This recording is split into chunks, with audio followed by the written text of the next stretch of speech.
واشهد ان لا اله الا الله وحده لا شريك له واشهد ان محمدا عبده ورسوله وبعد فان خير الحديث كتاب الله وخير الهدي هدي محمد صلى الله عليه وسلم وشر الامور محدثاتها وكل محدثة بدعة وكل بدعة ضلالة وكل ضلالة في النار. وقال عز وجل في القرآن المجيد: اعوذ بالله من الشيطان الرجيم بسم الله الرحمن الرحيم يا ايها الذين امنوا اتقوا الله حق تقاته ولا تموتن الا وانتم مسلمون. وقال: يا ايها الناس اتقوا ربكم الذي خلق من نفس واحدة وخلق منها زوجها بث منهما رجالا كثيرا ونساء واتقوا الله الذي تسالون به والارحام ان الله كان عليكم رقيبا. وقال: يا ايها الذين امنوا اتقوا الله وقولوا قولا سديدا يصلح لكم اعمالكم ويغفر لكم ذنوبكم ومن يطع الله ورسوله فقد فاز فوزا عظيما. اللهم صل على محمد وعلى ال محمد كما صليت على ابراهيم وعلى ال ابراهيم انك حميد مجيد. اللهم بارك على محمد وعلى ال محمد كما باركت على ابراهيم وعلى ال ابراهيم انك حميد مجيد. رب اشرح لي صدري ويسر لي امري واحلل عقدة من لساني يفقهوا قولي. وقال عز وجل في القرآن المجيد: اعوذ بالله من الشیطان الرجیم بسم اللہ الرحمن الرحیم وسبح بحمد ربک قبل طلوع الشمس وقبل غروبها اما بعد. تمام تعریفیں اس اللہ عز و جل کے لائق و زیبا ہے جو تمام جہانوں کا بنانے والا اور اسے پالنے والا ہے، اور درود و سلام اس کے آخری نبی محمد صلی اللہ علیہ وسلم پر. ہم تمام یہاں اس ہفتے واری درس کے لیے جمع ہوئے انشاءاللہ العزیز. اس مختصر سے وقت میں آپ تمام کے سامنے جس عنوان پر روشنی ڈالنے کی کوشش کروں گا وہ بہت ہی اہم عنوان ہے. جس طرح سے ہم تمام لوگ جانتے ہیں کہ اللہ رب العزت نے جو شریعت ہم کو دی ہے اس میں جو ہے 5 چیزیں ہیں جو ہم پر فرائض میں سے ہیں. ان فرائض میں اعمال کے اعتبار سے جو سب سے اہم فریضہ یاد رکھیے وہ نماز ہے. توحید ظاہر سی بات ہے وہ عمل کے اعتبار سے نہیں، وہ دل کا ایک کیفیت ہوتی ہے، یاد رکھیے. تو عمل کے اعتبار سے جیسا کہ اللہ رب العزت نے شریعت میں جو ہے 5 چیزوں کو فرض قرار دیا، یہ فرائض ہے ہم پر، اور اس کے اندر سے نماز سب سے اہم عمل ہے. یاد رکھیے جو فرائض ہم کو دیے گئے، روزہ بھی ہے، زکوٰۃ ہے، حج ہے، لیکن نماز سب سے اہم فریضہ ہے.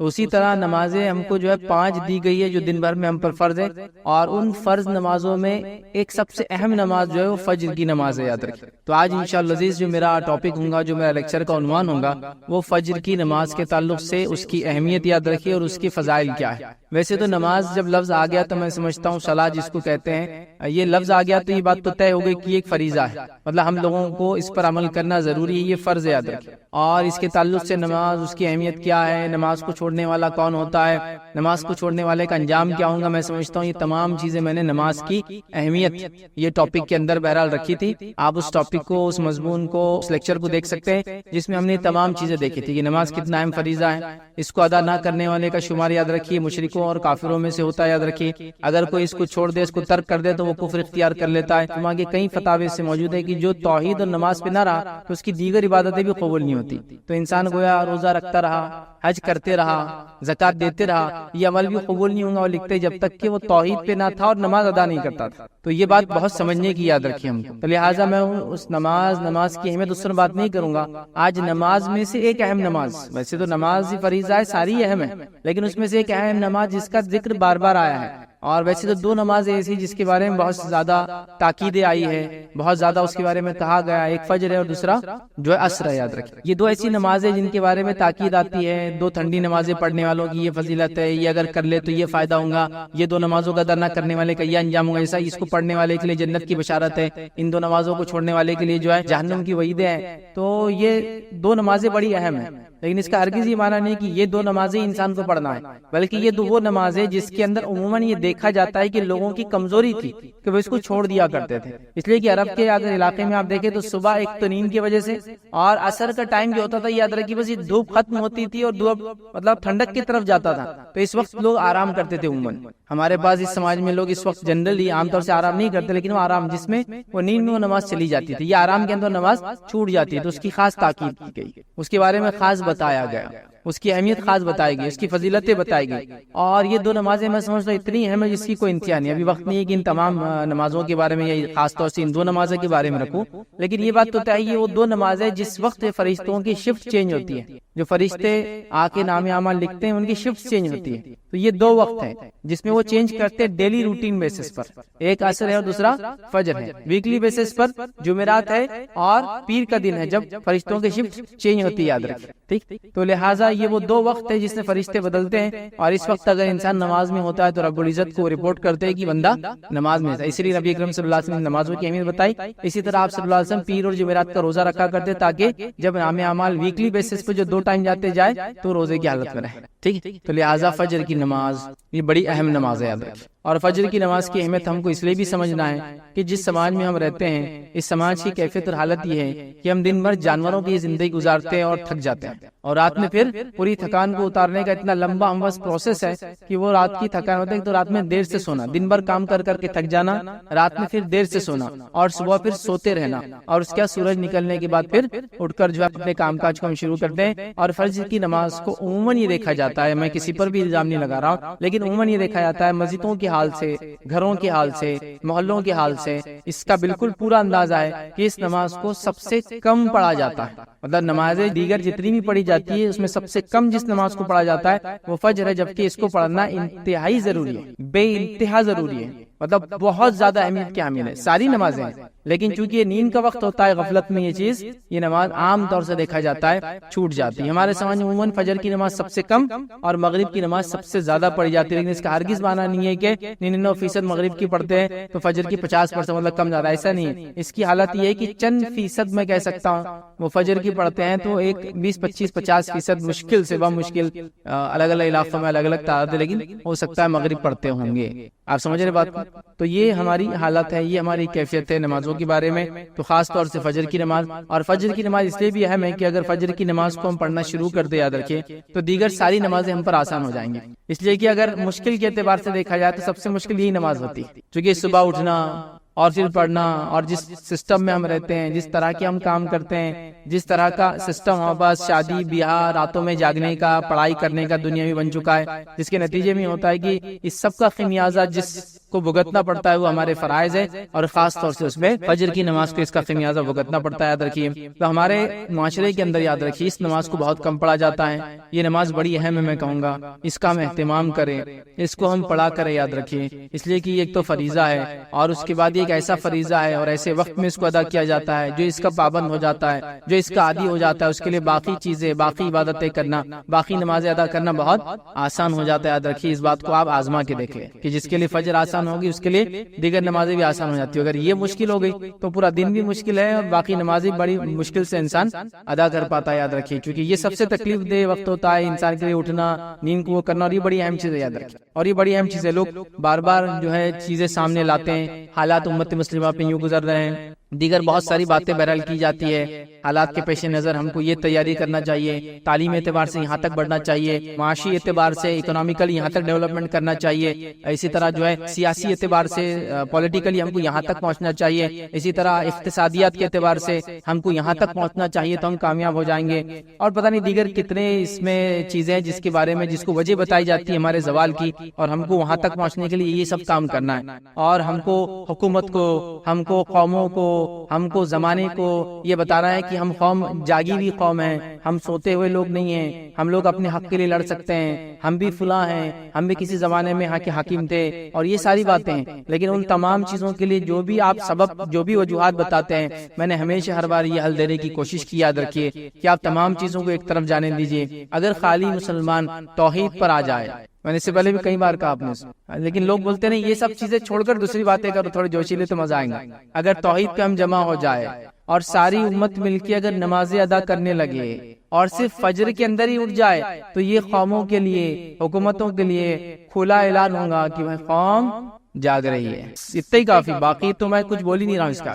اور جب فجر کی کوئی پابند ہو جائے تو باقی ظہر اثر مغرب شاہ انشاءاللہ وہ کوئی بہت بڑا مسئلہ نہیں ہوتا ہے۔ تو میں تو اتنا ہی سلوشن دے رہا ہوں کہ ہم اتنے جلوس جلائس نکال رہے ہیں نبی کی محبت میں، اولیاء اللہ کی محبت میں، ہمارے اگر حقوق مارے جا رہے تو اس کی خلاف ورزی میں، ہماری جانیں لی جا رہی تو اس کے جواب کے اندر، ہمارا خون بہایا جا رہا تو اس کو ہم جواب دینا چاہتے ہیں، لیکن جو کرنے کا کام ہے اگر وہ کرنے لگی قوم، تو میں آپ کو کہہ رہا ہوں نا، ہم کو کوئی دوسرا جواب، کوئی جلوس اور جلائس اور کوئی اپنے حق کے احتجاج کے لیے کچھ کرنے کی ضرورت نہیں ہے۔ قومیں جب ہم کو فجر میں رات کے وقت اٹھ کر نمازوں کو جاتے ہوئے دیکھیں گی تو یہ خود اعلان ہوگا کہ یہ سوتی ہوئی قوم نہیں ہے، اس کو آپ بہلا پھسلا کر کچھ بھی کام کرا نہیں سکتے، یاد رکھیں۔ لیکن یہ حل، یہ سلوشنز کسی کو بھی پسند نہیں، یاد رکھیں۔ ہم کو جوشیلی باتیں چاہیے. حالت یہ ہے کہ رات بھی سونے میں نکالی, آدھے دن تک بھی انسان سو رہا ہے, اور پھر جا کے امت کی فکر میں جلسے اور جلائز میں حصہ لے رہا ہے, امت کی فکر میں پتہ نہیں مناظروں میں حصہ لے, امت کی فکر میں فلاں کر رہا ہے. نمازیں دھڑلے سے جاری ہے, شرک اپنے عروج پر ہے, اور ہم بات کر رہے ہیں اللہ کی مدد اور نصرت ہم پہ کیوں نہیں آتی ہے. تو بھائی اصل چیز کی طرف جانا پڑے گا, اصل چیز کی طرف پہنچ جا. میں یہ نہیں کہہ رہا ہوں کہ ہمیں تعلیم میں آگے نہیں بڑھنا, میں یہ نہیں کہہ رہا ہوں ہم کو سیاست میں آگے نہیں بڑھنا, میں یہ نہیں کہہ رہا ہوں کہ آپ کو معیشت اور اقتصادیات میں آگے نہیں بڑھنا, آپ کو سب میں آگے بڑھنا ہے. لیکن اصل چیز یہ ہے کہ جب آپ توحید میں آگے بڑھ جائیں گے اور نماز میں آگے بڑھ جائیں گے تو دنیا میں آپ آگے ہی آگے رہیں گے. یہ بات ایک دم اصولی ہے. اور اگر آپ یہ دو چیزیں پیچھے ہو جائے تو پھر آپ دنیا کے اندر پیچھے رہنا چاہے, باقی تمام علوم اور فن کے اندر آگے کیوں نہ ہو جائے, آپ آگے نہیں بڑھ سکتے. یہ بات بالکل شیور ہے, یہ بات بالکل طے ہے, چونکہ امت مسلمہ کا عروج صرف توحید کی بنیاد پہ ہی ہوا تھا, اور اس کا زوال شرک کی وجہ سے ہی ہوا. یاد رکھیے, کہیں بھی کبھی بھی کسی بھی حال میں. اور جب توحید کمزور ہوتی ہے تو نماز خود کمزور ہو جاتی ہے, اور دیگر اعمال پھر اس کے بعد نماز کمزور ہو گئی تو خود ہو جاتے ہیں. تو وہ سب ایک دوسرے سے سب کا تعلق ہے. تو ہم چاہ رہے باقی ساری چیزوں کو مضبوط کر لے اور انسان جو ہے اپنی توحید کو مضبوط نہ کرے. جیسا کہ انسان سوچے کہ میں کمزور ہوں, مجھے تیز چلنا ہے, مجھے فلاں کرنا ہے, اور وہ پیر چھوڑ کے باقی پورے جسم کو بڑا کر لیتا ہے اپنے کسرت کر کے وغیرہ. کہ پیر اگر نہیں چلیں گے تو اس کا جسم بھی اس کو کام نہیں آنے والا ہے. تو اسی طرح کا ہمارا کچھ حال ہے کہ ہم لوگ جو ہے دیگر چیزوں کو دیکھ رہے, یا پھر ایسا سمجھ لے کہ انسان کے پیر, ہاتھ, پیر, ہر چیز سالم ہے اور اس کی عقل مارے جائے تو پھر اس کا پورا جسم بھی اس کا ساتھ نہیں آتا, کیونکہ اس کی عقل پاگل ہے وہ. تو ہمارا حال وہی ہے, توحید چھوڑ دی ہے اور باقی ساری چیزوں کو اسٹرانگ کرتے چلے. نمازیں غائب ہے اور ہم باقی تمام چیزیں, بلکہ میں نے تو یہاں جلوس جلائسوں میں ایسے پروگرامز میں جو امت کے زوال, امت کے مسائل کی بات ہوتی ہے دیکھا, نمازیں چھوڑ کر آپ اس کو ڈسکشن کر رہے ہیں. بلکہ خود مقررین کا حال یہ ہے جو دانشور اپنے آپ کہہ رہے ہیں نماز کا ہوتا ہے, تو جو عوام ہے ان کو جائیے آپ نماز پڑھ کے آئیے, اور وہ اسٹیج پہ بیٹھے تمباکو کھا رہا, کوئی سگریٹ پی رہا ہے, اور کوئی مطلب چل رہا ہے بس. تو نماز یاد رکھیے بڑی اہم چیز ہے. ہم نماز کی بات آج نہیں کر رہے, ہم نماز میں صرف ایک نماز کی بات کر رہے ہیں, اور وہ فجر کی نماز یاد رکھیے. اور یہ بات دنیا اس کی شاہد ہے, دنیا اس کی گواہ ہے, دنیا نے یہ چیز دیکھی. یاد رکھیے جو لوگ سورج کو جگاتے ہیں وہ دنیا میں کچھ کر پاتے ہیں, اور جن کو سورج جگاتا ہے وہ دنیا میں کچھ نہیں کر پاتے. یاد رکھیے, مطلب جو لوگ سورج کے نکلنے سے پہلے اٹھ جاتے ہیں انہوں نے دنیا میں تبدیلی لائی. اس کی تاریخ گواہ ہے, اس کی تاریخ گواہ ہے. چاہے ہم سے پہلے اللہ نے جس قوم کو چنا ہو, یہود ہو, نصارہ ہو, تاریخ اس کی گواہ ہے کہ اللہ نے ان کو عروج دے دیا. سمجھ رہا. اور جب جن قوموں کو سورج جگاتا ہے, مطلب دن نکل جاتا ہے, پھر وہ اٹھتے ہیں اس کے سورج کی تپش کی وجہ سے, انہوں نے دنیا میں کچھ نہیں کیا. اس کی تاریخ گواہ ہے. یاد رکھیے, آپ اس بات کو سمجھیے. اور یہ میں دینی اعتبار سے بھی کہہ رہا ہوں اور دنیاوی اعتبار سے بھی کہہ رہا ہوں, اس لیے کہ آپ دیکھیے ان قوموں کو جو دینی اعتبار سے بے دین ہے, لیکن اگر وہ صبح جاگنے کی عادی ہے تو وہ کامیاب ہے. صرف صبح جاگنے کی اگر عادی ہے, صحت کے اعتبار سے کامیاب ہے, روزی کے اعتبار سے کامیاب ہے. آپ دیکھیے ان کی زندگیاں معاملات کے اعتبار سے کامیاب ہے.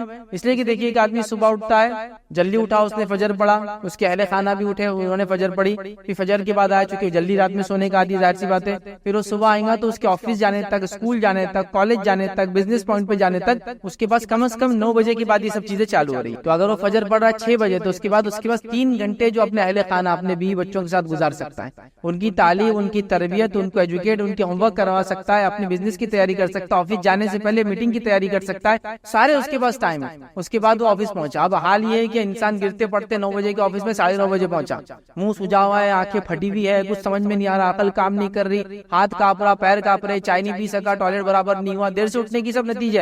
وہاں پہنچا نہیں, یہ نہیں ہوا, وہ نہیں ہوا, پریشان حال, دن بھر پریشان, کیا کیا چیزوں سے لوگ پریشان ہیں ہم دیکھیے خالی. پھر دن بھر اس کا پریشانی میں گزرا, شام ہوئی اور جب آفس چھوٹنے آیا تو اس کو اب دم آ رہا, آنکھیں ٹائٹ ہو رہی, خون اس کا اب تیز دوڑا, چونکہ اب اس میں دم جاگ رہا, ایک طرح کہہ کے دم جاگ رہا. اب وہ جاگیں گے رات میں 12 بجے تک, پھر رات میں 12 بجے تک پھر سوئیں گا, پھر صبح اس کی زندگی ویسی رہیں گی, تو زندگی ناکام ہو جاتی ہے. لیکن صبح اٹھنے والوں کی زندگیاں بہت الگ ہوتی ہے, ایک مختلف زندگیاں وہ جیتے ہیں. خاص طور سے فیملی لائف, اسپرچل لائف, آپ دیکھیں گے بزنس لائف اسٹرانگ ہو جاتی ہے, کیونکہ وہ کسی کام سے پہلے پریپریشن کے لیے ریڈی رہتے ہیں. اور فجر کو چھوڑنے والا کسی کام سے پہلے کوئی تیاری نہیں کر پاتا ہے. اور اللہ کے رسول صلی اللہ علیہ وسلم نے حدیث میں اس کے بارے میں بیان کر دیا, اس لیے میں جب رکھوں گا تو بات رکھوں گا. اس کا دن بیکار ہو جاتا ہے, فجر چھوڑنے کی وجہ سے دن اس کا بیکار ہو جاتا ہے. اس پر اللہ کی لعنت ہوتی ہے, فرشتوں کی لعنت ہوتی ہے نماز چھوڑنے کی وجہ سے. شیطان اس کے کان میں آ کے پیشاب کر کے چلا جاتا ہے, اور کیا کیا اس کے مسائل نہیں ہوتے. وہ جو گرہ باندھتا ہے رات میں ہے نا, وہ 3 گرہ جیسی کی ویسی بند پڑی ہوئی رہتی ہے, تو اس کا پورا دن جو ہے بیکار ہو جاتا ہے. تو یہ بڑی اہم چیز ہے, فجر کی نماز بڑی اہم چیز, یاد رکھیے. ہمارے سماج معاشرے میں صبح کے بالکل ابتدائی حصے کے لیے کئی نام لیتے ہم استعمال کرتے ہیں. سحر کا معاملہ ایک دم بالکل جس کو بولیں گے ابھی روشنی نکلنے سے پہلے کا حصہ ہے. اس کے بعد فجر بولا جاتا ہے, صبح بولا جاتا ہے, یا ضحیٰ بولا جاتا ہے. بالکل یہ صبح کی ابتدائی بھی حصہ, کئی الفاظ بہرحال اس کے لیے ادا کیے جاتے ہیں. ٹھیک ہے, اب آئیے فجر کا مفہوم کیا ہوتا ہے وہ ہم دیکھتے ہیں. تو فجر کا مطلب یاد رکھیے یہ ہے کہ جو پاؤ پھٹتی ہے, مطلب جس کو کہیں گے صبح کا اول وقت جس کے اندر بالکل ہلکی ہلکی سفید روشنی نکلنا شروع ہوتی ہے اور وہ کیا کرتی ہے رات کے کالے حصے کو دھکا دینا شروع کرتی ہے. اگر آپ لوگ کہیں اونچے علاقے پہ کبھی جائے اور فجر سے پہلے سحر کا آخری وقت کھڑے رہے اور دیکھے تو آپ کو سمجھ میں آئے گا ایک دم باریک روشنی نکلنا شروع ہوتی ہے نیچے سے, اور وہ ریئل روشنی ہوتی ہے. چونکہ روشنی کی دو قسم ہوتی ہے, آگے میں رکھوں گا. ٹھیک, تو وہ ریئل ہوتی ہے اور وہ دھکا دے کے رات کے اندھیرے کو اوپر سرکاتے رہتی ہے دھیرے دھیرے. تو وہ وقت جس کو ہم کہیں فجر کا ہے, تو اس کو ہم کہیں صبح کی سفید سفید دھیرے دھیرے پھیلنے والی روشنی کا نام جو رات کو ختم کرتی ہے اس کو فجر کہتے ہیں. بالکل ابتدا یاد رکھیں. تو صبح اٹھ کے, ابھی چونکہ ہم لوگ ہر کسی کا علاقہ الگ ہوتا ہے, لیکن اونچے علاقوں میں کبھی آپ رہتے ہیں پہاڑی وغیرہ اور نیچے کی طرف دیکھیں گے تو یہ چیز زمین اور آسمان ملتے ہوئے نظر آتے ہیں. وہاں آپ کو یہ چیز دیکھنے کو ضرور نظر آئیں گی کیسا وہ نکلتا ہے اور کیسا رات ختم ہونا شروع ہوتی ہے اور دن وہاں اندر جو ہے داخل ہونا شروع ہوتا ہے. ٹھیک ہے, اب فجر کا صحیح وقت کیا یاد رکھیے. تو فجر کا صحیح وقت یاد رکھیے وہ یہ ہے کہ سحر کا آخری وقت وہ فجر کی ابتدا ہے. مطلب فجر شروع ہو گئی تو سحر ختم کرنا پڑتی ہے آپ کو. رمضان میں یہ ہوتا ہے, ہر کوئی رمضان کے روزے, اس کے علاوہ محرم میں روزے رکھتا ہے 2, اس کے علاوہ ذی الحجہ میں روزہ رکھتا ہے. ذی الحجہ کے پہلے ابتدائی 9 روزے ویسے رکھنا سنت ہے, نہ بھی ہو تو ایک روزہ تو کم از کم 9 ذی الحجہ کا ہم رکھ ہی لیتے ہیں. شوال کے 6 روزے ملاتے ہیں, ایسا 40 سے 50 روزے ہو ہی جاتے ہیں ایک انسان. ٹھیک, تو تب آپ محسوس, وہاں ہم کو لگتا ہے یہ چیز ضروری ہے کہ کب سحر ختم ہو رہی. ویسے آج کل تو ایپس وغیرہ آ گئے تو آسانی ہے, لیکن کسی زمانے میں اتنا آسان نہیں تھا. تو فجر کا صحیح وقت کیا ہے جس کو اللہ رب العزت نے سورہ بقرہ سورہ نمبر 2 آیت نمبر 187 میں کہا فرمایا, کلوا واشربوا حتى يتبين لكم الخيط الابيض من الخيط الاسود من الفجر.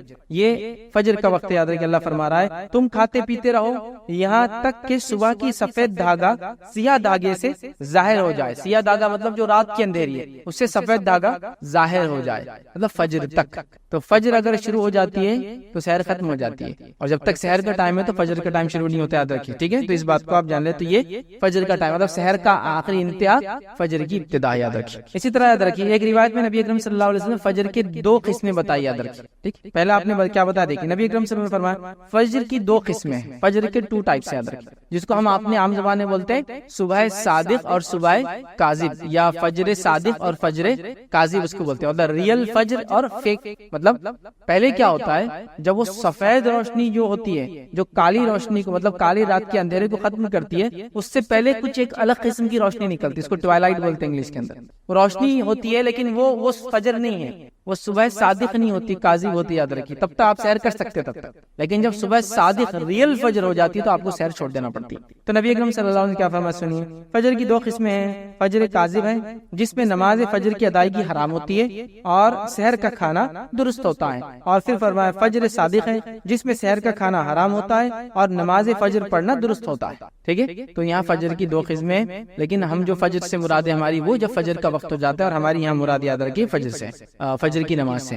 اور اللہ رب العزت نے فجر کی نماز کے تعلق سے قرآن میں قسم بھی کھائی ہے. سورہ فجر کے اندر جو قرآن کا 89 نمبر کا سورہ آیت نمبر 1 میں والفجر کی قسم ہے فجر کی. اسی طرح زمانے کی قسم کھائی والعصر, قسم ہے زمانے کی, یاد رکھیے عصر کے وقت. ٹھیک, تو یہ فجر کے تعلق سے اس کا معنی اور مفہوم ہے. آئیے فجر کی اہمیت کیا ہے. تو فجر کی نماز یاد رکھیے, اس کی بڑی اہمیت یاد رکھیے. آئیے ہم دیکھتے کچھ اہمیت, کچھ باتیں اس کے تعلق سے. صبح فجر کا وقت بہت ہی برکت والا وقت ہے, یاد رکھیے. نبی اکرم صلی اللہ علیہ وسلم کیا فرماتے, سنن ابن ماجہ کی روایت, آپ نے فرمایا عبداللہ بن عمر رضی اللہ عنہما اس کے راوی فرماتے اور کہتے ہیں نبی اکرم صلی اللہ علیہ وسلم فرمایا, اے اللہ میری امت کے لیے صبح کے وقت میں برکت عطا فرما. میری امت کے لیے صبح کے وقت, اور صبح شروع ہو جاتی ہے فجر سے, تو میری امت کے لیے ابھی سورج طلوع نہیں ہوا, لیکن یاد رکھیے وہ طلوع ہونے کے بعد تو بالکل ریئل بالکل صبح ہو گئی, لیکن فجر سے روشنی شروع ہو جاتی ہے دکھنا تک. تو میری امت کے لیے اس کی صبح کے وقت میں برکت عطا فرما. یہ نبی اکرم صلی اللہ علیہ وسلم کی دعا ہے, یاد رکھیے. اور ہمارا معاملہ یہ ہے کہ فجر کے اس میں ہم کو کچھ کرنا ہی نہیں, مطلب برکت والے وقت کو سو جانا ہے. محدثین کے اگر آپ واقعات پڑھیں، اگر کبھی رات میں سفر کرتے اور سفر کر کے آتے اور ایسا ہوتا کہ رات بھر جاگنا ہو جاتا یا لمبے وقت تک جاگنا ہوتا رات میں، پھر تھوڑا بہت سو جاتے، پھر اس کی اٹھنے کے بعد فجر پڑھتے، تو یہ فجر کے بعد خاص طور سے سویا نہیں کرتے تھے، کہتے تھے کہ یہ برکت والا وقت ہے، اس کو سونے میں ضائع نہیں کیا. تو خاص جاگتے تھے بیچارے، حالانکہ رات میں بھی جاگے ہوئے لیکن دن میں سوتے نہیں تھے صبح کے وقت، کہ تو یہ برکت والا وقت ہے. اور اس کی برکتوں کے تعلق سے میں نے آپ کو کہہ دیا نا، آپ صرف فجر میں اٹھنے کی تیاری کیجیے اور فجر میں اٹھ کے دیکھیے، اس کے بعد آپ کے معاملات، زندگی کے معاملات، فیملی ریلیشن، رزق میں برکت، کام میں برکت، وقت میں برکت، ہر چیز میں برکت آپ کو خود بخود نظر آتی ہے. وہ آپ فیل کر سکتے، وہ آپ محسوس کر سکتے یاد. لیکن ویسا بولنے سے نہیں ہوگا، وہ کیسا ہوتا ہے وہ میں بھی نہیں سمجھا سکتا ہوں، وہ آپ کریں گے تو آپ کو پتا چلے گا وہ کیسا ہوتا ہے. آپ سمجھ رہے نا، جب آپ کریں گے اس وقت اٹھیں گے، اس وقت جاگنا شروع کریں گے، فجر کی نماز پڑھنا شروع کریں گے اور اس کے بعد سارے معاملات دیکھیں گے. پھر کچھ دن تو فجر کے بعد بور ہونا چالو ہو جائیں گے آپ، اس لیے کچھ کام نہیں رہیں گا، کیونکہ عادت نہیں ہے نا، سسٹم نہیں ہے، گھر میں سب لاشیں پڑی ہوئی رہیں گی، یہاں سے ہوتا ہے سب سو رہے، آپ اکیلے جاگ رہے. تھوڑے دن ہوتا لگے، پھر آپ لوگوں کو منانا شروع کیجیے، سب کو رات میں جلدی سلانا شروع کیجیے، پھر سب کو صبح فجر میں جلدی اٹھانا چالو کر دیجیے. اس کے بعد آپ دیکھیں ایسا لگتا ہے کہ زندگی گھر میں واپس آپ کے لوٹ آئی، تعلقات آپ کی واپس لوگوں سے بن جائیں گے اور کئی سارے معاملات یاد رکھیں یہاں سے وہاں تک صحیح ہونا چالو ہو جائے. اور جب یہ سسٹم صحیح نہیں ہوتا ہے فجر کا، تو پھر مسئلہ یہ ہوتا ہے کہ کام والا اٹھتا ہے تو بیوی بچوں کی لاشیں بچھی ہوئی رہتی ہے، پھر اٹھ کے کام پہ چلا جاتا ہے، پھر بچے اٹھ کے اسکول چلے جاتے ہیں، تو ابھی باپ بچے ملے ہی نہیں ایک دوسرے سے، بیوی اور شوہر کے کوئی تعلقات ابھی نہیں بنے اب تک، مطلب کوئی ریلیشن نہیں، کوئی بات چیت نہیں، کچھ نہیں. پھر وہ دوپہر کے بعد شام میں گھر لوٹ کے آ رہا ہے، شام میں لوٹ کے آ رہا ہے تو دعوت میں جانا ہے، مصروفیت یہ، بچے کھیل رہے، بچے ہوم ورک کر رہے، فلاں کر رہے، یہ کر رہے، وہ کر رہے، پھر وہ دوستوں میں چلا جاتا ہے، یہ گھر میں رہتا ہے، یہ ٹی وی کے سامنے بیٹھا ہے، یہ دوستوں میں چلا جاتا ہے. پھر دیر رات گئے 11-12 بجے یہ گھر میں داخل ہے، بچے جب تک سو چکے تھے، بیوی جب تک پورا دن ٹی وی دیکھ کر اس کی آنکھیں تھک چکی تھی، وہ بھی اکتا گئی تھی، کوئی آئیڈیاز اب نہیں تھے، شوہر سے کیا بات کرنا سمجھ میں نہیں آ رہا تھا، واٹس ایپ کو دیکھ کے، اس کی نیوزز پڑھ کے اور یوٹیوب کے پروگرامز اور ویڈیوز دیکھ کے آلریڈی پورے ایگزاسٹ ہو چکے تھے. اس کے بعد دونوں آئے اور دونوں پھر سو گئے. تو فجر کا سسٹم آپ کو کئی چیز کو ریوائیو کر دیں گا، آپ کی زندگی میں تبدیلیاں لانا شروع کر دیں. اتنی تبدیلیاں، اتنی زبردست تبدیلیاں کہ آپ اس کو محسوس کر سکتے ہو. 2 سے 3 گھنٹے جو آپ کو ملیں گے آپ کے کام سے پہلے، وہ آپ کی لائف چینجنگ ہوں گے. وہ کئی سارے نئے کام کرنے میں آپ کو مددگار ثابت ہوں گے، یاد رکھیں. اور کئی سارے کام امت کو کرنا ہے، یاد رکھیے یہ سب سے صحیح وقت ہے اس کے. تو صبح میں برکت ہے، یاد رکھیے. اور جتنے لوگوں کی تجارتیں صبح ہوتی ہے، ان تجارتوں کو آپ غور کیجیے، ان تجارتوں کو آپ مانیٹر کیجیے اور ان تجارتوں کی برکت کو دیکھیے. ان کی برکت، ان کے مال میں برکت، ان کے بیوی بچوں کے اندر برکت آپ دیکھیے. اچھا، اس کے اندر میں یہاں تک بھی آپ کو کہہ سکتا ہوں، اگر بے دین بھی ہوتا آپ یہ چیز محسوس کر سکتے، صرف اس وقت کی برکت کو لے رہے ہو، لیکن اس کے اندر اگر نماز پڑھ کے کرتے تو اور بھی فائدہ ہوتا. ایک انسان دنیا میں آتا ہے، خوش بھی ہوتا ہے، غمگین ہوتا ہے، خوشی بھی ہوتی ہے. مومن بھی ہو تو خوش ہوتا ہے، کافر بھی تو خوش ہوتے ہیں نا، خوشیاں ان کو الگ الگ ملتی ہے دنیا.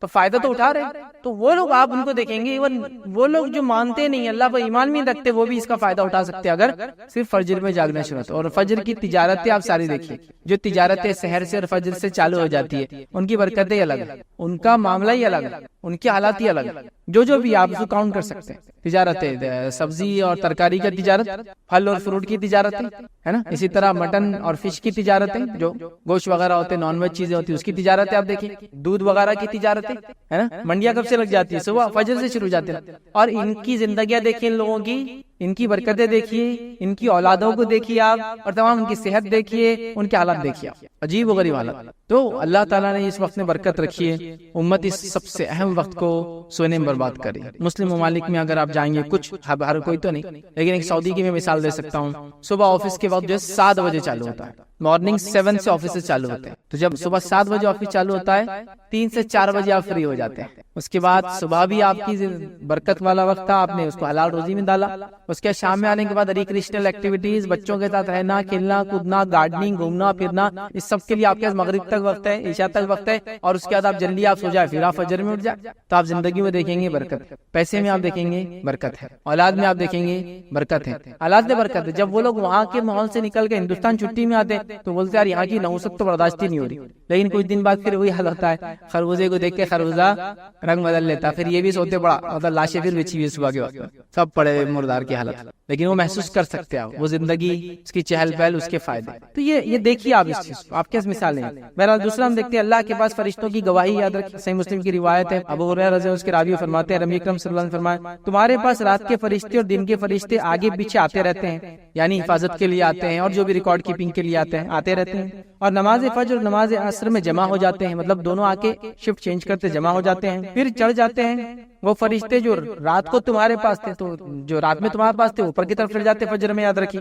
اور اللہ ان سے پوچھتا ہے، حالانکہ اس کو خوب معلوم ہے کہ کیا ہوا ہے، تم نے میرے بندوں کو کس حال میں پایا، مطلب وہ کیسے تھے. تو وہ عرض کرتے ہیں اللہ جب ہم نے ان کو چھوڑا تو جب یہ نماز پڑھ رہے تھے، یعنی صبح کی نماز پڑھ رہے تھے، اور جب ان کے پاس گئے تھے تو نماز پڑھ رہے تھے. مطلب فرشتے عصر میں آئے تھے، فجر میں گئے. تو بولتے ہیں جب ہم آئے تھے تب بھی وہ نماز میں تھا، اور جب ہم چھوڑ کر گئے تب بھی نماز میں تھا. کیونکہ عصر میں آتے ہیں، ٹھیک ہے، اور فجر میں چلے جاتے، تو فجر میں نئے آتے جو عصر تک رہتے ہیں. تو جو آنے والے کیا بولتے ہیں، جب ہم آئے تھے تو جب یہ نماز پڑھ رہا تھا، اور جب ہم گئے تب بھی نماز ہی پڑھ رہا تھا. حالانکہ اللہ کو یہ چیز معلوم ہے. تو فجر اور عصر کی نماز کی دیکھیے اہمیت اس روایت سے پتہ چلتی ہے. فرشتوں کی گواہی کا وقت ہوتا ہے، اللہ کے پاس ہمارے اعمال لے جاتے ہیں، ہم نماز کی حالت میں ہو تو کتنا فائدہ ادا. اسی طرح ہم دیکھتے ہیں روز قیامت کامل نور کا وعدہ ہے ان لوگوں کے لیے جو فجر کی نماز پڑھتے. آئیے سنن ابی داؤد کی روایت ہے، نبی اکرم صلی اللہ علیہ وسلم نے فرمایا کہ خوشخبری دو قیامت کے روز کامل نور کی ان لوگوں کو جو اندھیروں میں مسجد کی طرف چل کر آتے ہیں. خوشخبری دو ان لوگوں کو کامل نور کی روز قیامت ان لوگوں کو جو اندھیرے میں نماز کے لیے مسجد کی طرف آتے ہیں. اور ظاہر سی بات ہے اندھیرے میں نماز کے لیے مسجد جب انسان آتا ہے وہ فجر کا وقت ہوتا ہے اور اندھیرا ہوتا ہے. اور نبی اکرم صلی اللہ علیہ وسلم کے زمانے میں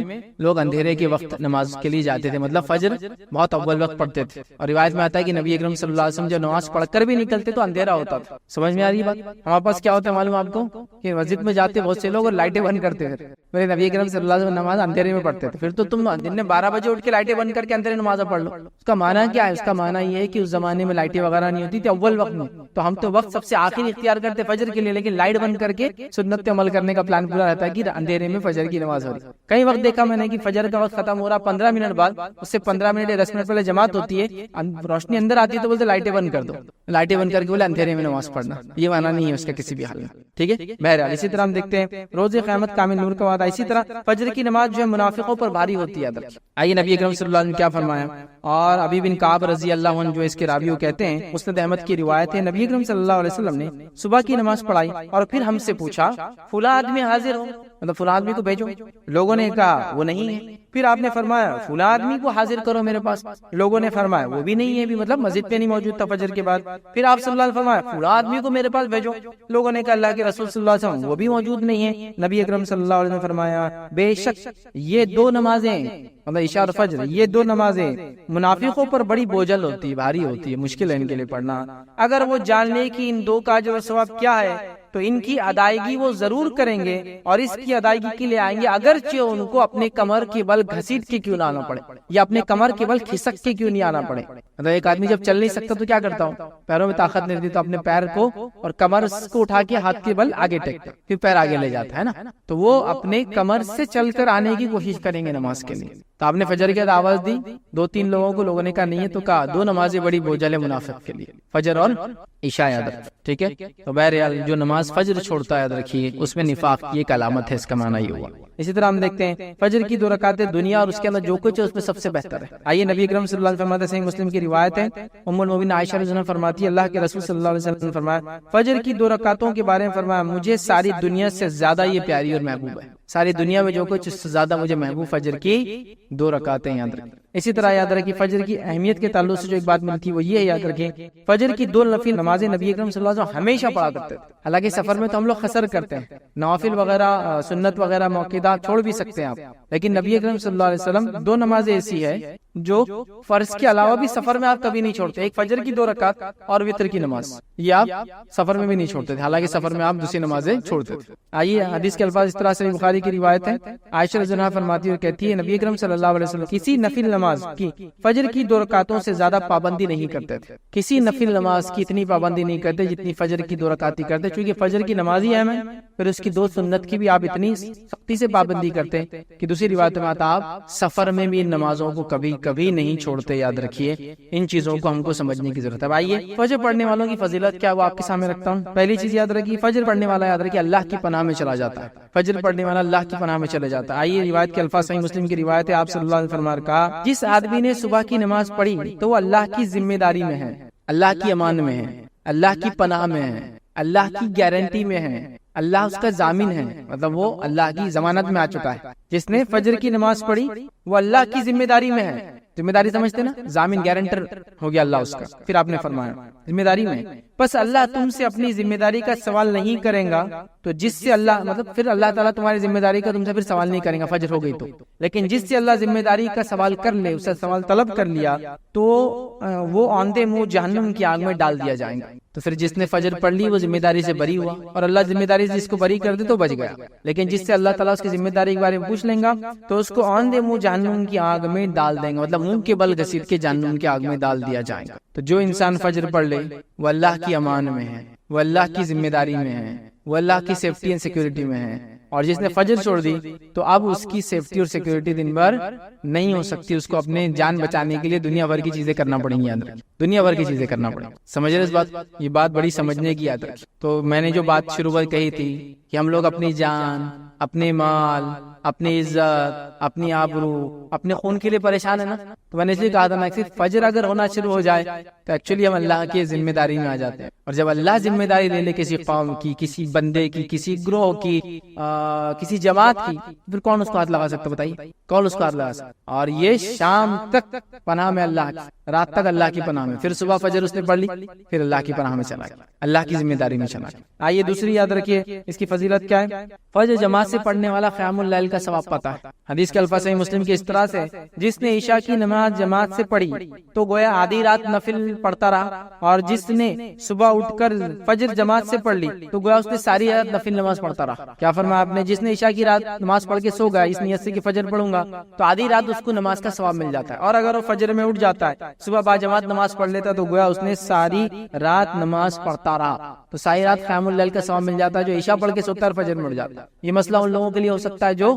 رات میں کسی وجہ سے اللہ کی عبادت نہیں کر پاتے، مصروفیت کی وجہ سے، رزق کی وجہ سے، روزی کی وجہ سے، پریشانی کی وجہ سے، بیماری کی وجہ سے، سفر کی وجہ سے، لیکن عشاء کے بعد اگر فجر پڑھ لیتے ہیں تو رات بھر نفل کا انشاءاللہ اجر مل جاتا ہے۔ یاد رکھیں اس کو سمجھیں۔ اسی طرح فضیلت میں یاد رکھیں ایک اور فضیلت آتی ہے، فجر پڑھنے سے شیطان کی گروہوں سے اس کے کیا بولیں گے، جو وہ ہم پر گرہ لگا دیتا ہے، نوٹس باندھ دیتا ہے، یاد رکھیے اس سے ہم محفوظ رہتے ہیں۔ یاد رکھیے صحیح بخاری کی روایت ہے، غور سے سنیے۔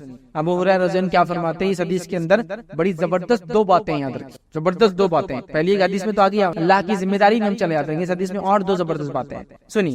آپ صلی اللہ علیہ وسلم فرماتے ہیں کہ شیطان آدمی کے سر کے پیچھے رات میں سوتے وقت 3 گرہ لگا دیتا ہے، 3 نوٹس باندھ دیتا ہے۔ گرہ لگانا سمجھتے ہیں نا، رسی وغیرہ باندھ، 3 گرہ لگا دیتا ہے، اور ہر گرہ پر یہ افسوس پھونک دیتا ہے کہ سو جا ابھی رات باقی ہے، اس پہ پھونک مار کے بولتا ہے سو جا ابھی رات باقی، یہ پھونک مار کے لگا دیتا ہے۔ پھر اگر کوئی بیدار ہو جاتا ہے، اٹھ جاتا ہے اور اللہ کی یاد کرنے لگتا ہے تو ایک گروہ کھل جاتی ہے، ایک نوٹ اس کا گرہ کھل جاتی ہے۔ پھر وہ وضو کرتا ہے تو دوسری گرہ کھل جاتی ہے، دوسرا نوٹ کھل جاتا ہے، اور پھر اگر وہ نماز فجر کو پڑھ لیتا ہے، صبح کی نماز پڑھ لیتا ہے تو تیسری گرہ بھی کھل جاتی ہے۔ تو شیطان سوتے وقت 3 نوٹ مارتا ہے، 3 گرہ مارتا ہے، یہ بولتا ہے ابھی سو جا لمبی رات ہے، لیکن اگر انسان صبح اٹھ جاتا ہے، اللہ کا ذکر کر لیتا ہے تو ایک گرہ کھل جاتی ہے، وضو کر لیتا ہے دوسری کھل جاتی ہے، نماز پڑھ لیتا تیسری اس کی جو ہے وہ جو گرہ لگا دیتا ہے وہ کھل جاتی ہے، یاد رکھیے نوٹ کھل جاتا ہے۔ اور اسی طرح صبح کے وقت آدمی چاق اور چوبند اور خوش مزاج ہو جاتا ہے، چاق اور چوبند، چست اور پھرتیلا، اور اسی طرح جو ہے خوش مزاج ہو جاتا ہے۔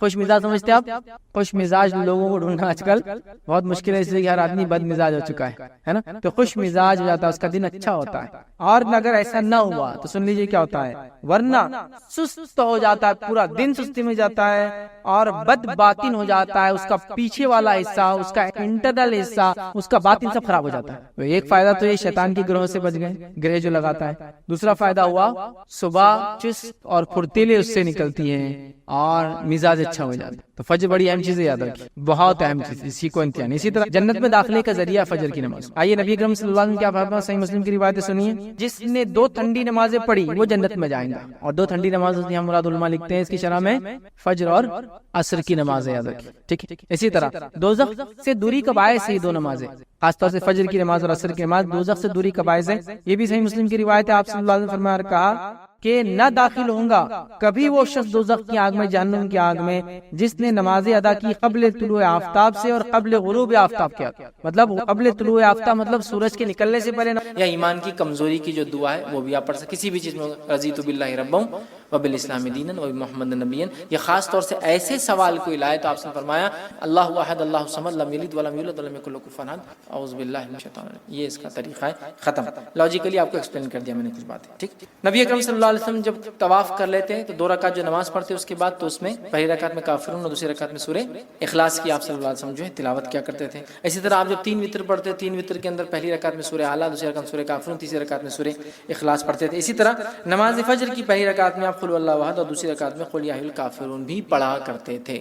شارٹ نماز پڑھتے تھے یہ لمبی پڑھے تو سورہ اعلیٰ ہے نا، اور دوسری چیز سورہ جمعہ ہے، سورہ منافقون ہے، وہ ہے. بہرحال تو آپ پڑھا کرتے تھے. آئیے آگے بڑھتے. اس سختیوں والے مرحلے سے وہ گزر گیا. اب کیا ہوتا ہے یہ کچھ باتیں آپ کے سامنے بیان کروں گا. ٹھیک یہ بتانا کہ سفر آخرت کی ابتدا میں انسان کی مرنے کے بعد کیا ہوتا ہے یہ ممکن نہیں ہے، چونکہ کوئی مردہ اٹھ کر نہیں بتاتا ہے کیا ہوا. لیکن اللہ کی کتاب میں، نبی اکرم صلی اللہ علیہ وسلم کی سنت میں کچھ جو باتیں ملتی ہے، ان باتوں کو میں ترتیب وار آپ کے سامنے رکھ رہا ہوں. چونکہ روایتیں مختلف ہیں، احادیث مختلف ہے. کچھ روایتیں بخاری کی، کوئی مسلم کی، کوئی ابو داؤد کی، کوئی ترمذی کی ہے. لیکن اگر میں الگ الگ حدیثیں رکھوں گا تو شاید عنوان مکمل نہیں کر پاؤں گا. تو میں نے ان سب روایتوں کو ایک تسلسل دے دیا، کڑیاں جوڑنے کی کوشش کی ہے کہ ایسا ایسا ایسا ایسا ایسا ہو سکتا ہے، تاکہ ایک واقعے کی شکل میں، ایک آرڈر کی شکل میں کچھ باتیں آپ کے سامنے آئیں. ورنہ یہ تمام باتیں احادیث سے ثابت ہے اور کچھ قرآنی آیتیں بھی انشاءاللہ اس کے اندر آئیں گی. تو آئیے، سفر آخرت کی ابتدا موت سے ہوئی، انٹری ہوگی موت کے ساتھ، انسان مر گیا. مرنے کے بعد اب کیا ہوتا ہے وہاں سے دیکھتے ہیں. یہ سفر آخرت کی ابتدا ہے. نبی اکرم صلی اللہ علیہ وسلم فرماتے ہیں جب انسان مر جاتا ہے اور اگر وہ نیکوکار ہو تو ہوتا یہ ہے کہ خوبصورت چہرے والے فرشتے آتے ہیں اور انتہائی خوشبودار کفن اس کے لیے لایا جاتا ہے، اور اس کے پاس آتے ہیں، کھڑے ہوتے ہیں اور بشارتیں دیتے ہیں، خوشخبریاں سناتے ہیں. اس کے رب نے اس کے سفر آخرت کے بعد کیا دینے کا وعدہ کیا ہے وہ رکھتے ہیں. اس کی روح مچلتی ہے اور اسے اچھے اچھے ناموں سے پکارتے ہیں. جن اچھے اچھے ناموں سے وہ دنیا میں پکارا جاتا تھا اسے مبارکباد دیتے ہیں اور اس کو خوشخبریاں سناتے ہیں. جو ہی وہ روح خوشخبریاں سنتی ہے وہ مچلنے لگتی ہے سفر آخرت کی ابتدا کے لیے اور کہتی ہے مجھے جلدی سے نکالو، مجھے جلدی لے کر چلو، تاکہ میں اس چیز کو پالوں جو میرے رب نے سفر آخرت کے بعد میرے لیے رکھی ہے اور جو بشارت تم لوگ دے رہے ہو. پھر فرشتے اس کو خوشبودار کفن میں جو ہے کفناتے ہیں.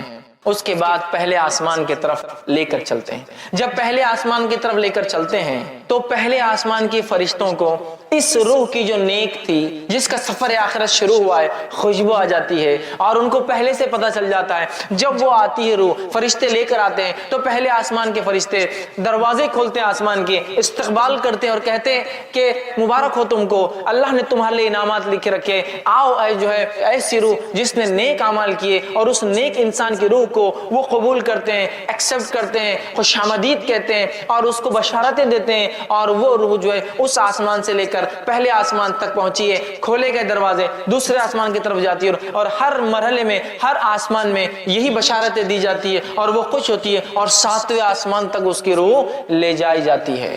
7ویں آسمان تک اس کی روح لے جائی جاتی ہے. پھر اللہ تعالیٰ حکم دیتا ہے اسے واپس اسی جگہ ڈال دو، اس لیے کہ میں اسے دوبارہ اسی سے اٹھاؤں گا. پھر اس روح کو لا کر قبر کے اندر ڈال دیا جاتا ہے. وہ نیک انسان جب قبر میں ڈال دیا جاتا ہے تو ڈالنے کے بعد وہ نیک انسان جو قبر میں جو ہے بیٹھ جاتا ہے، یاد رکھیے. اور اس کے بعد وہ مرحلہ شروع ہوتا ہے جو بہت سخت مرحلہ ہے، وہ ہے سوال اور جواب کا مرحلہ. منکر اور نکیر 2 فرشتے داخل ہوتے ہیں. بہت اندازہ لگائیے، مٹی کا گھروندہ ہے قبر، نہ کوئی دیا ہے، نہ کوئی لائٹ ہے، نہ کوئی ایسے ٹمٹما چھوٹی سی روشنی بھی موجود نہیں ہے. اور اس کیفیت میں اس مٹی کے نیچے انسان دبا ہوا ہے. دنیا میں چھوٹے موٹے کیڑے مکوڑوں سے لوگ ڈرتے ہیں. اندازہ لگائیے اگر اعمال صحیح نہ کیے تو پھر ڈھیروں من مٹی نیچے دبنا ہے.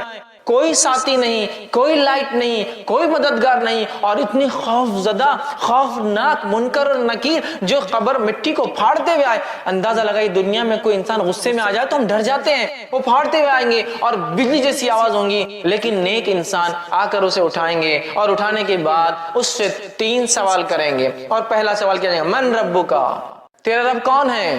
نیک انسان اطمینان سے بیٹھیں گا. اور آپ سے فرماتے ہیں کہ سورج غروب ہوتا دکھایا جائے گا. یہ سب غائب کی باتیں ہو رہی ہے. قبر کے معاملات سفر آخرت پورا غائب سے متعلق ہے. سورج ڈوبتا ہوا دکھایا جائے گا. وہ کہیں گا فرشتوں سوالوں کے جواب میں بعد میں دیتا ہوں، عصر کا وقت جا رہا ہے، سورج ڈوب رہا ہے، میں نماز پڑھ لیتا ہوں. فرشتے بتائیں گے یہ قبر ہے، یہاں نماز کی ضرورت نہیں. تو کہیں ہاں ٹھیک ہے کنٹینیو کرو، آگے بات کرتے ہیں. چونکہ وہ دنیا میں نیکی کا عادی تھا اور بالخصوص نماز کا عادی تھا، لہٰذا قبر میں بھی جب سورج کو ڈوبتا ہوا دیکھتا ہے تو کہہ رہا ہے کہ عصر کا وقت جا رہا ہے، میں پڑھ لیتا ہوں. تو اندازہ لگائیے نماز کے کتنے فوائد ہیں. بتایا جائے گا نہیں ختم ہو گیا، نماز کا سلسلہ نہیں ہے، اعمال ختم ہو گئے، جو ہو گئے ہو گئے. اب تم لہٰذا بیٹھو اور جواب دو. تو جب پہلا سوال کیا جائے گا وہ کہے گا میرا رب اللہ ہے. دوسرا سوال ہوگا من نبیو کا، کون ہے تمہارے نبی؟ تو وہ جواب دیں گا میرے نبی محمد صلی اللہ علیہ وسلم ہے. تیسرا سوال ہوگا ما دینوں کا، دین کیا ہے تمہارا، کس دین پر تھے دنیا میں؟ وہ کہیں گا میرا دین اسلام تھا.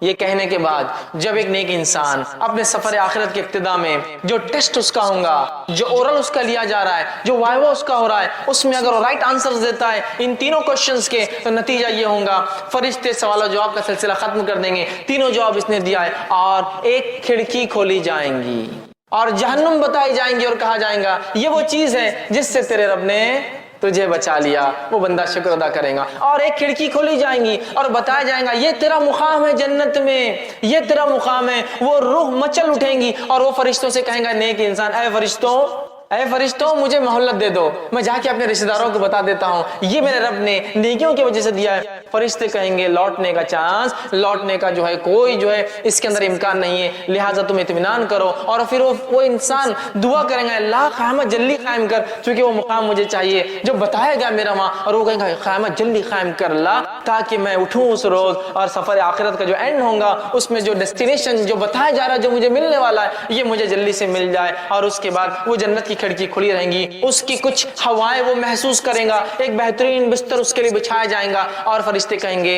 اے شخص آرام سے اطمینان سے سو جاؤ، تمہارا سفر مطلب اس کا سفر شروع ہو گیا، اطمینان سے تم اس پہ سو جاؤ. اور اسے ایک دلہن کی طرح بستر پہ سلا دیا جائے گا اور اس کے بعد وہ اطمینان سے سو جائیں گا. اللہ کی طرف سے حکم گا اس کا نام علیین میں نیکوکاروں کے رجسٹر کے اندر اندراج کر دیا جائے، لکھ دیا جائے، اس کا رجسٹر میں نام لکھ دیا جائے گا نیکوکاروں کی.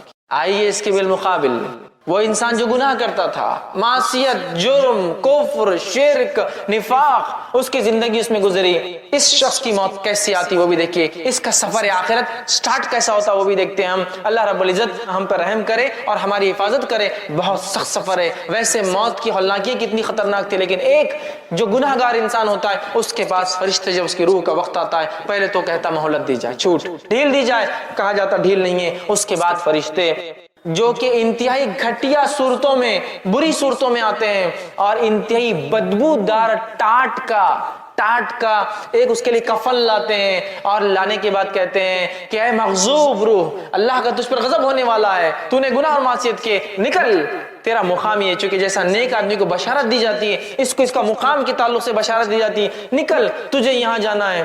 اور وہ گناہ گار انسان کہتا ہے کہ نہیں میں نہیں نکلوں گا. اس کی روح جسم کے اندر جاتی ہے. جب روح اندر جاتی ہے تو اسی ماحول کی، اسی حالت کی ایک تصویر اللہ نے بیان کی اور کہا وَالنَّازِعَاتِ غَرْقًا، قسماً فرشتوں کی جو روحوں کو جسم میں ڈوب ڈوب کر غوطے لگا لگا کر کھینچ کر نکالتے ہیں. چونکہ اس کی روح باہر آنا نہیں چاہیں گی، وہ اندر جائیں گی اور یہ فرشتے اندر جا جا کے روح کو نکالیں گے. اور اسی بات کو اللہ رب العزت نے سورہ انعام سورہ نمبر 6 آیت نمبر 93 میں دیکھیے کیسا بیان کیا. اللہ فرماتا ہے اے نبی کہ اگر تم دیکھتے جب ظالموں کی موت کا وقت قریب آتا ہے، ٹھیک ہے، اور وہ موت کی جھانکنی میں جا کر پھنستے ہیں، سکرات میں ہوتے ہیں، تو فرشتے ان کے پاس جاتے ہیں، ملائکۃ باسطوا ایدیہم، اور اپنے ہاتھوں کو بڑا بڑا کر کھینچتے ہیں اس کی روح کو. نکل، چونکہ ایک نہیں کئی فرشتے آتے ہیں، یاد رکھیں، نکل اس کو کھینچتے ہیں. اب تمہیں بتایا جائے گا کیسا عذاب تمہیں ملتا ہے ان باتوں کے لیے جو تم اللہ کے تعلق سے بغیر علم کے بک دیا کرتے تھے. نکلو باہر آؤ. تو فرشتے ڈوب ڈوب کر نکالیں گے، فرشتے کھینچ کر نکالیں گے. وہ سفر کے لیے راضی نہیں ہوں گی وہ روح، وہ اندر گھسیں گی. فرشتے جب نکالیں گے، نبی اکرم صلی اللہ علیہ وسلم فرمایا کیسی تکلیف ہوں گی اس شخص کو جس کی روح جو گناہگار ہوں گا جیسے ایک بھیڑ ہو، بھیڑ سمجھتے نا آپ، شیپ، بھیڑ ہو، اس کی اون کتنی گتھیاں ہوتی ہے اس میں، وہ اگر گیلی ہو اور اس پر کوئی کانٹے دار چھڑی لے اور اس کو گھمائے جس میں بال اٹک جائے اور پھر اس کو کھینچ کر نکالے، اس قسم کی شدید تکلیف وہ محسوس کرتا ہے. اور اس کی جلد جو ہے جیسا نکلتی ہے تکلیف محسوس کرتا ہے اور تکلیف محسوس کرتا ہے، لیکن اسے فرشتے نکالتے بدبودار نہایتی گندے ٹاٹ کے اندر اسے لپیٹتے ہیں، لپیٹنے کے بعد پہلے آسمان پہ لے جاتے ہیں، پہلے آسمان کے فرشتے کہتے ہیں اس مغضوب روح کے لیے آسمان کے دروازے نہیں کھولے جائیں گے، واپس چلی جاؤ، اور اس انسان کو فرشتے انتہائی گھٹیا گھٹیا ناموں سے پکاریں گے جس سے دنیا میں چڑھتا تھا اور نفرت کرتا تھا۔ خبر میں آنے کے بعد وہی ہولناکی منکر اور نکیر ظاہر ہوں گے جن کی آواز بجلی کی کڑک جیسی ہوں گی، اور آ کر سوال کریں گے اس سے اور کہیں گے من ربکا، تیرا رب کون تھا؟ کافر کہیں گا ہا ہا لا ادری، مجھے نہیں پتا میرا رب کون تھا، مجھے نہیں پتا، جواب نہیں دے پائیں گا۔ دوسرا سوال ہوگا من نبیکا، نبی کون تھے، تیرا نبی کون ہے؟ کافر کہیں گے ہا ہا لا ادری، مجھے تو نہیں معلوم کون میرے نبی ہے، جواب نہیں دے پائیں گے۔ تیسرا جو سوال ما دینکا، تیرا دین کیا ہے؟ کافر کہیں گا ہا ہا لا ادری، مجھے اس کا بھی جواب نہیں معلوم۔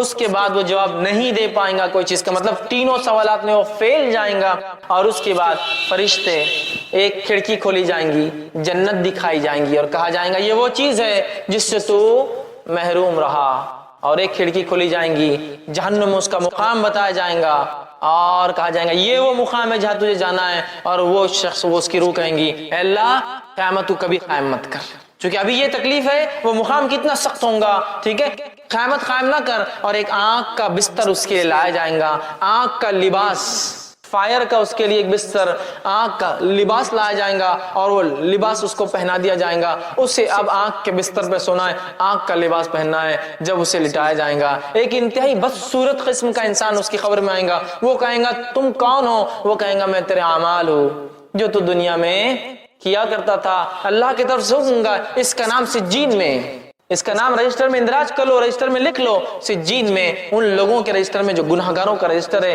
جو قید خانہ ہے، جو جیل ہے، اس میں اس کا نام لکھ دو، اس کا نام رجسٹر کر لیا جائے گا اس معاملے میں، اور وہ قیامت تک تکلیف کے اندر لیٹنے والا ہے۔ ان مرحلوں پہ تھوڑا غور کیجیے، کیسا عجیب سفر ہے، کیسی خطرناک ابتدا ہے، اور ہماری اس کے لیے کیا تیاری ہے، یہ سوچنا سب سے امپورٹنٹ پوائنٹ ہے، سب سے اہم معاملہ ہے، یہ نقطہ سب سے اہم ہے۔ آج دنیا کی زندگی میں ہم اتنے غرق ہیں کہ ہمیں کچھ نہیں سمجھ میں آتا سوائے مال دولت، بیوی بچے، گھر جائیدادیں، اچھی اچھی گاڑیاں اور اسٹیٹس اور مقام، اس کے علاوہ ہم کچھ نہیں کرنا چاہتے، یاد رکھیے کچھ نہیں کرنا چاہتے۔